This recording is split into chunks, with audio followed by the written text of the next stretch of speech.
We've been talking about stopping gas flaring in this country as far as I know it. What is the motivation? Why can't we stop it? We have a sharing formula for the IOCs. We own a percentage. We own about 60%. What does that mean in effect? For you to construct the equipment necessary to start to take care of the flare or to re-inject, you, as owning 60%, must also provide 60% of the funding. If you don't have the money, because there is corruption, and you take in all the money that comes to you, and you're unable to account for it, it means that when the time comes for you to provide your own share of the money, it is not available. And if it is not available, and you charge the IOC for failing to stop the flare, you will also have to provide part of that money for the payment. What does that get you? It gets you nowhere. I'm really curious. Gas flaring has continued in this country since we started producing oil. Who is benefiting from it? Really, nobody's benefiting. And you now ask, so why didn't we stop it? Everybody's losing. The government is losing money. The government is losing because the government will also now have to go and deal with the environment. So nobody's winning. It's a loss situation. Nigeria and Morocco signed a bilateral agreement just over the weekend to build gas pipelines for the region and essentially between Nigeria and Morocco. What does that mean to you? We signed one before. There's one existing that still hasn't been perfected. The south-north gas that's supposed to go to Europe. Nothing has happened. We've signed another one. Signing isn't the issue. It's the political will. If the will is there, if this government, the way I said the government is going, we have somebody who has a belief and thinks he can bring that belief to fruition.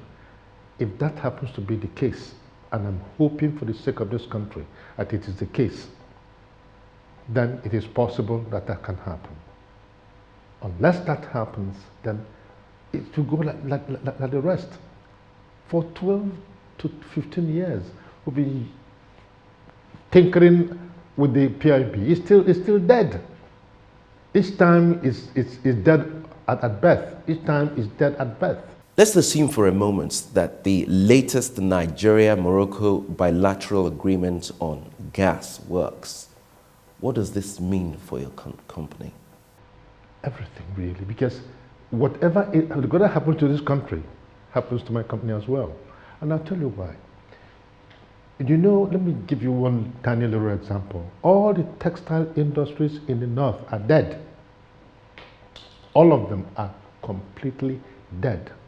Some have closed down and moved part of the operations to Lagos because there's gas in Lagos. If gas goes to the north, the impact to the economy is unbelievable. The impact on the economy.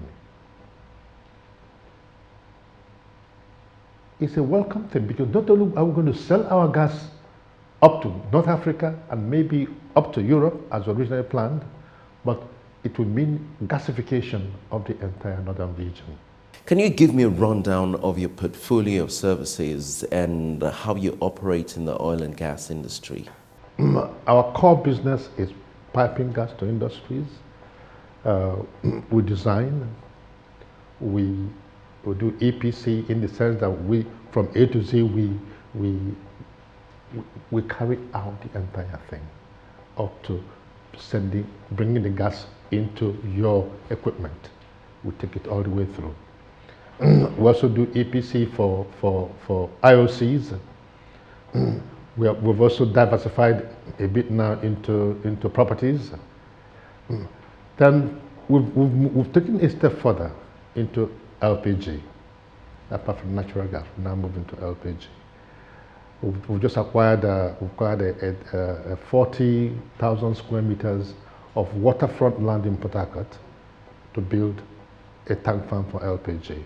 Let's zero in on your facility in Ikorodu. Talk to me about your installed capacity as well as your production capacity. When we started, we had very few customers in the corridor. So our first initial station was a 7.5 million scuff station per day. Eventually we moved that out for only one customer. We've now built a 25 million scuff station per day. That is serving about 18 industries. It's a modular station that can grow to 50 million scuff. We're hoping that, apart from the crisis that just engulfed the country, we're looking at sometime next year to put in the second stage to bring it to 50 million scuff per day. We have about 70 10-inch gas pipeline crisscrossing the entire corridor. That pipeline still hasn't gone through the entire corridor. We're looking at maybe, by the time we extend it about 100 kilometers, we'll probably have the entire corridor under gas pipelines. That means that we can bring in more industries to come to corridor. What does the Bank of Industry mean to Falcon Corporation Limited? Let me start by saying that whoever it is that coined the World Bank of Industry, that bettered the Bank of Industry, whatever industrialization we are experiencing now has been as a result, for me, of the intervention of the Bank of Industry in the Nigerian economy. They've, I'll tell you precisely why. You see, most industries die at birth. Again, because they're overburdened by interest rates and all that.